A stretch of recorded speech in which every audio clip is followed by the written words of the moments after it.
Okay, for this video, we'll be discussing about SQL or SQL injection. Now, the outline, I'll be giving a brief introduction to what is SQL injection, and then we'll be having some examples, and I'll be showing you the source code and of a vulnerable web page, and then we'll be discussing about primary defenses.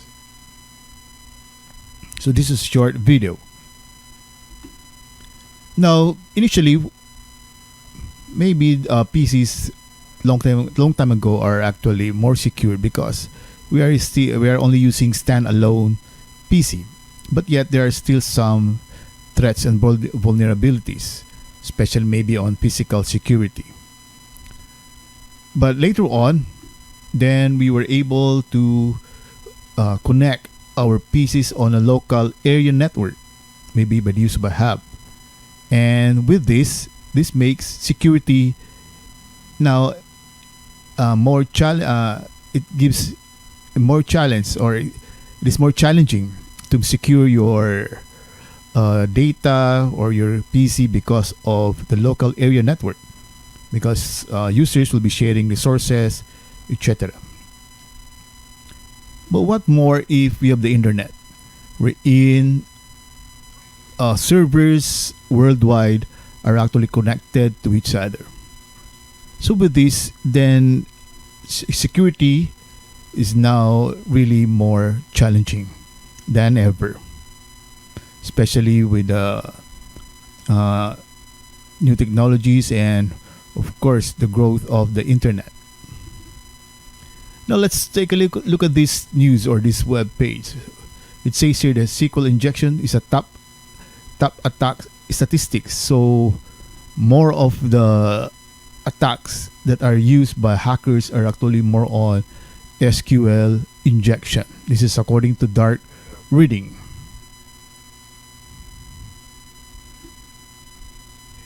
Here's another news from our webpage, Netsparker. So it says here 14 years of SQL injection and still the most dangerous vulnerability.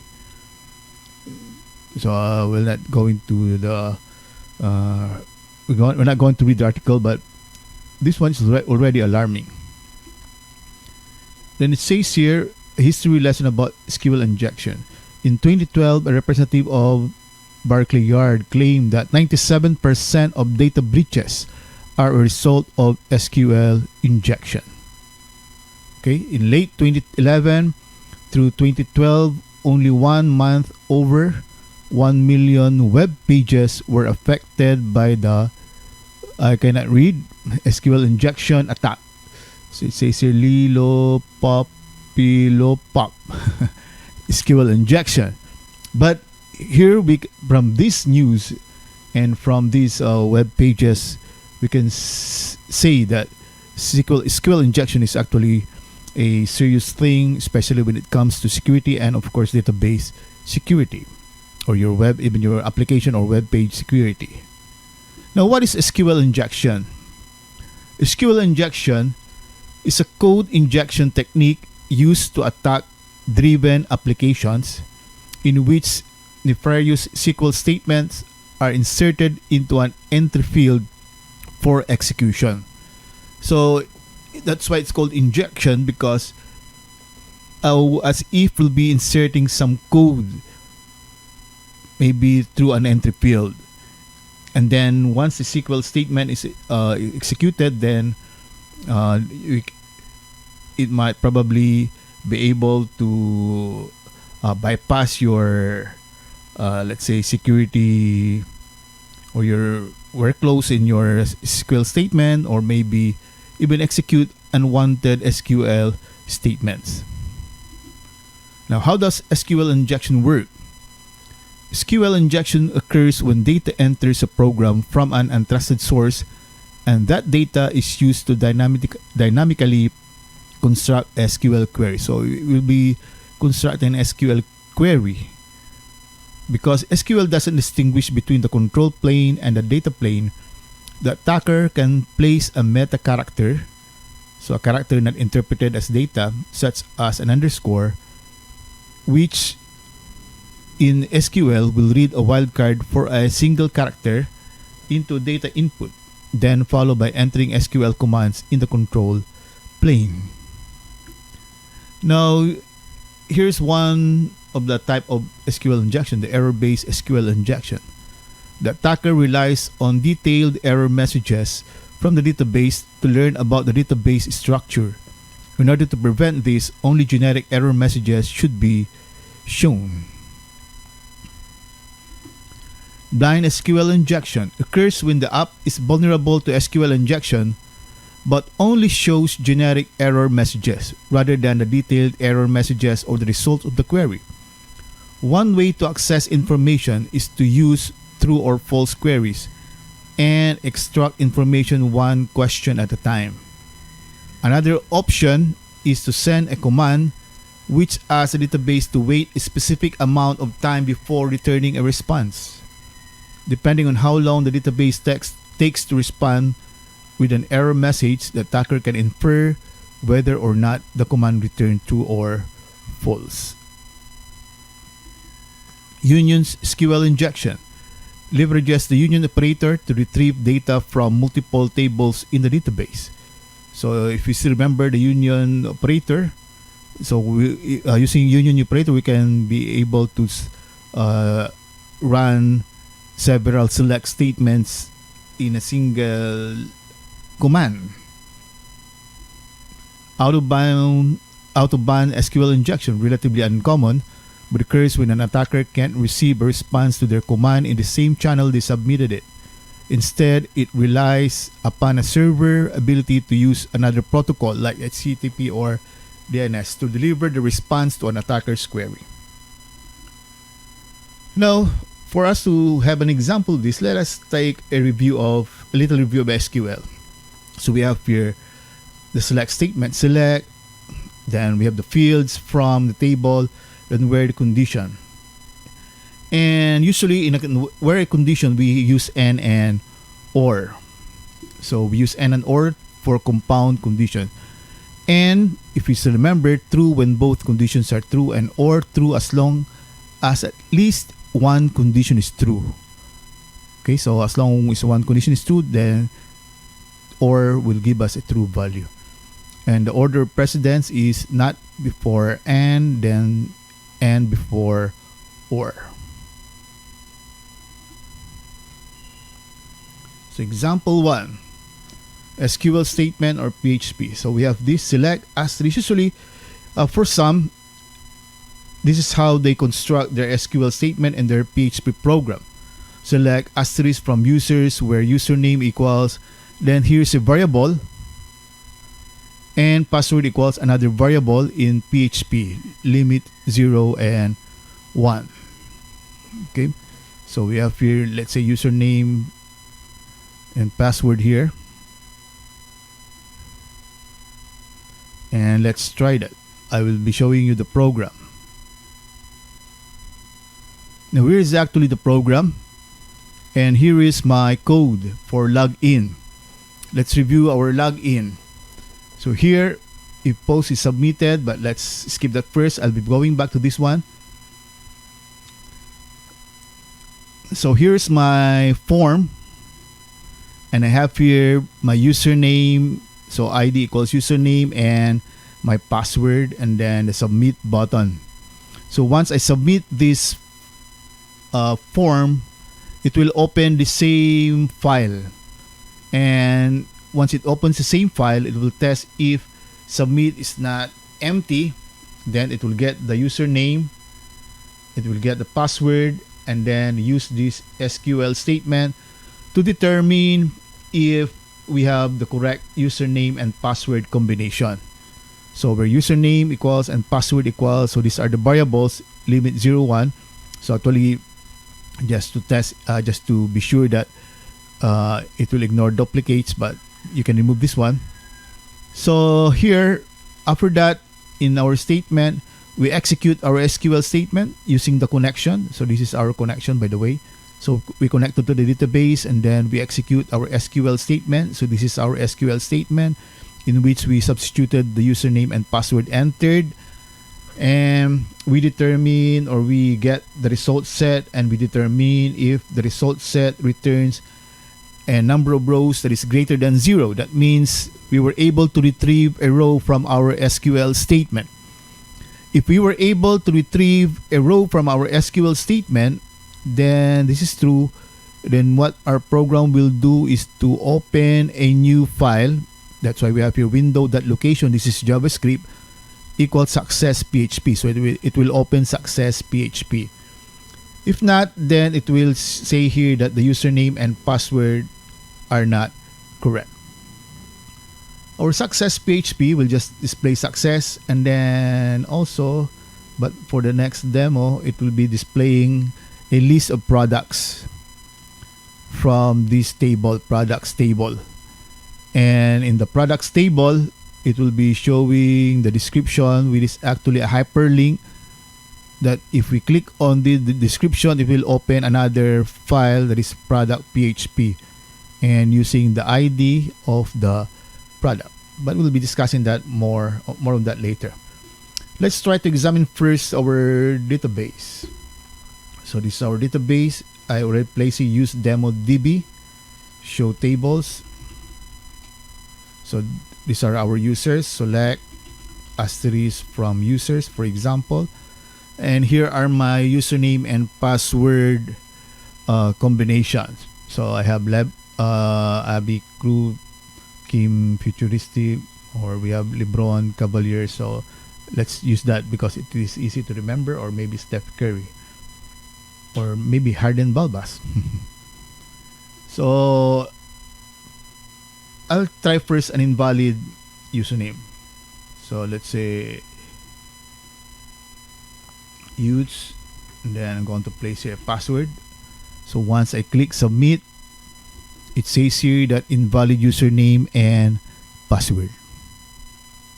So it can detect if my username is wrong. What if I use LeBron Cavaliers? And once I submit, there, it is successful. And I have here my product list. But again, we'll be discussing that later. So I was able to enter. Let's go back. So again, if I enter a wrong username and password, it says here that invalid username and password. Okay. Now let's take a look at this. What if the username I use is something like this? This is my username. Oh, sorry. This is my username. And this is also the password that I'm going to type. So single quote or single quote 1 equals 1 single quote. So we have these statements. You notice again, this is our statement in our program. Select asterisk from user, where username equals username, that's the variable, and password equals password limit 0, 1. So if we place this one in our username, it will be username is equal to, so we already have the single quote here, so that's a per single quote, and then we have here another single quote, so another single quote, or 1 is equal to 1. This should be a single quote here, sorry. There's a single quote here, and password the same is equal to, we already have the single quote, so single quote, and then single quote or 1 equals, again there should be a single quote here, single quote 1, and then this single quote represents this single quote. So the first and the last single quote were already given in our SQL statement, and everything inside is actually this value. So what will happen with this? Remember that if we have and or, it will first do the and. So it will do the and. So this is true. 1 is equal to 1, and password equals blank is false. So this should give us false. So username equals blank is false. So this is already false, or false, still false, or How about this one? 1 is equal to 1 is actually true, but we have an OR. So in that case now, the result will be what? False or true. And again, in an OR statement, as long as 1 is true, the result will be true. So this will give us now will return actually a record set. And it will say that our login is successful.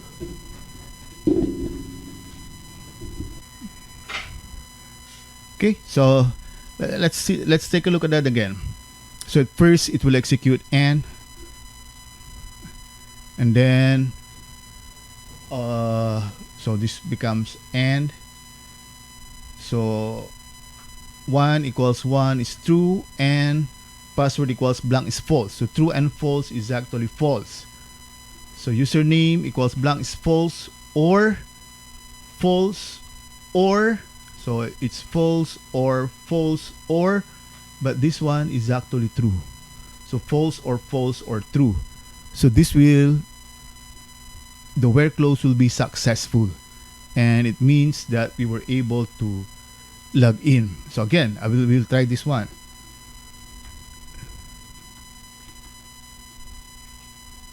Oh. Wait.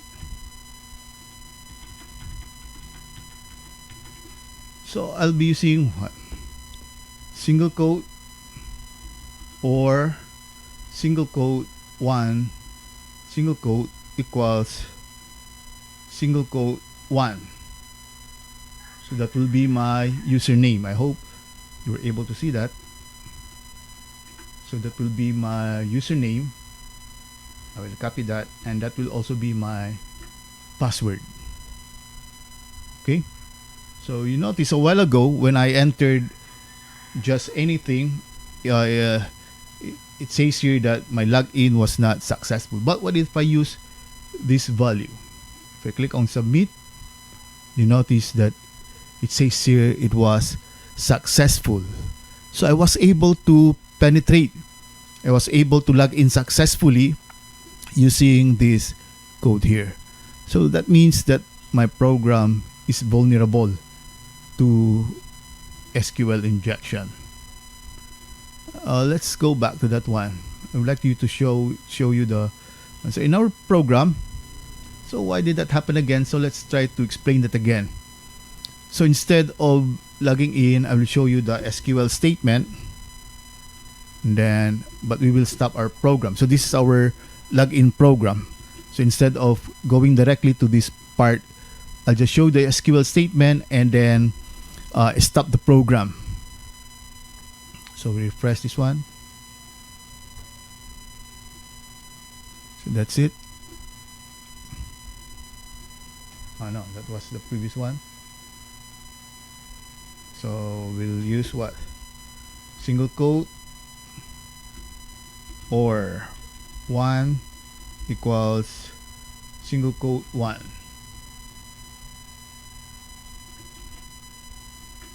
Then submit.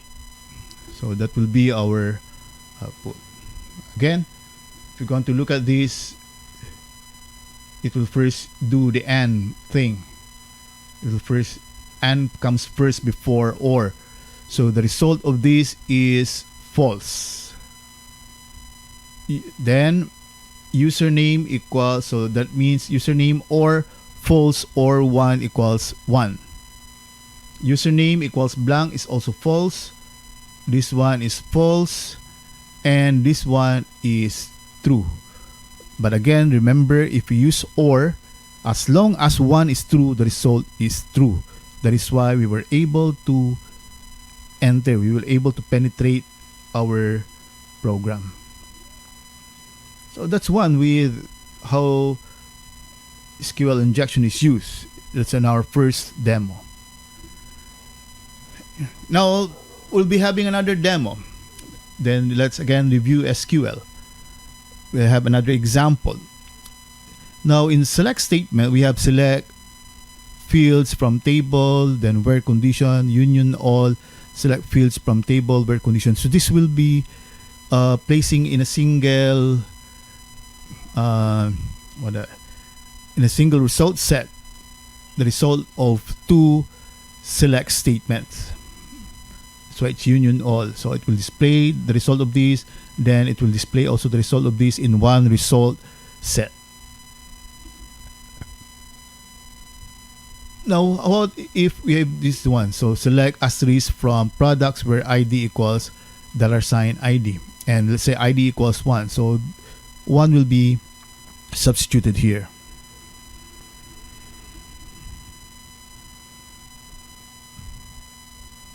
Now, what if this is the select statement I use instead of the ID? So what will happen? I will be showing you this one. Okay. Just to try to display to you. So I have here this describe customers, describe products. If I select cost name, okay, cost name, maybe just the cost name from customers, union all, select description from products. So what will be the result? So you notice here I have here the customer name and I have here the name of the products placed in a single result set. So that is the purpose of the union statement. Okay, so I'm going to return back to my program. I'll be removing this or commenting it out. And let's continue the one. So let's use again the invalid username and password or our so we are now here. We're successful and we have here a list of product. If I click on this, it will display. Oh wait, I'll make some revisions first, I think. So product PHP. So I will comment this out first. Okay, so we have this. If I click on this, it will show ID equals 1, description equals keyboard, price equals 100, quantity equals 10. So it will display the information about that particular product. And here is my URL. So it passes this and also my ID is equal to 1 using the get method in HTML. Okay, so if I click on this, ID equals 3 and then it will display this one. Now let's take a look at our code. So this is our code. Once we are successful, success, it displays success, and then we have the list of the products here. So what this do is just to connect to the database and then execute this query, select asterisk from products, select asterisk from products, and then display the row. So display the description, but the description is at the same time an anchor or a link wherein href equals product.php. So if each time we click on this, it will open product.php, ID equals ID. That's the ID coming from the products. So if you click on that, it will open products PHP. And in my product PHP, what we're going to do is to get the ID. Then we have our select statement. Again, this value will be substituted here. So select asterisk from products where ID equals $ID. And then it will display the ID, the description, and the price and the quantity. Okay.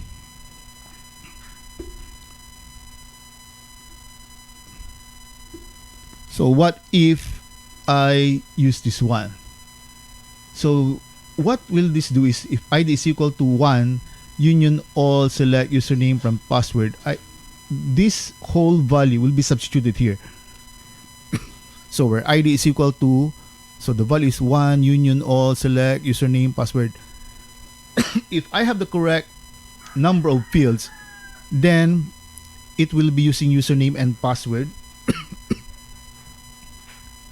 It will be displaying the username and password from users rather than name of the products. Okay, so let's go back to my code here. So again, that's how I constructed my SQL statement. So let's take a look at this. Keyboard equals 1. So I displayed this one. But what if I made some changes here and I place union all, let's say select, so let's say it should be trial and error, username from users. So there's an error, and actually that's why it's called also blind, because we'll be trying to experiment until the time that we become successful. So let's say, for example, we were able to place select username, password, null, because we were able to know, we were just keep on adding fields. So from, and we try to guess that the table name is users. So what if we place this in our URL? There. You notice here that this displays ID is equal to 1. But here, instead of the ID, I have Tony and R Breezy, which is actually the username and the password. And Kim and Futuristic, also the username and password. Abby and Crude, username and password. Lebron. So with that, I have now the username and password of my users. And there, we can show you that our web page is actually vulnerable. So how did that happen again? Let's try to display this one in our product PHP. So let's refresh this. So select asterisk from products where ID equals 1, and then because we added this, it will also execute this one, and all the result set will be used by our program. And our program also displayed the username and password. Okay, so with that examples, now what will be our primary defenses for against SQL injection? So option 1 is to use prepared statement with parameterized queries. So instead of substituting the variables just like what we have done, we can use prepared statement. Then we also use of stored procedures, whitelist input validation. So we, every time we try to place a value in our text fields, it should be validated. So we have a whitelist, or what are the things that are allowed, and escaping all user supplied input. So this will remove or clean first our text input. And I'll not be showing that anymore. Okay, so conclusion: security threats are real, and according to some, it is not a matter of if, but a matter of when. And of course, always remember, according to Robin Padilla, in a commercial, dapat protection bago action. And I would like you to open also the web page of the Open Web Application Security Project, or OWASP.org. So thank you very much for viewing this video.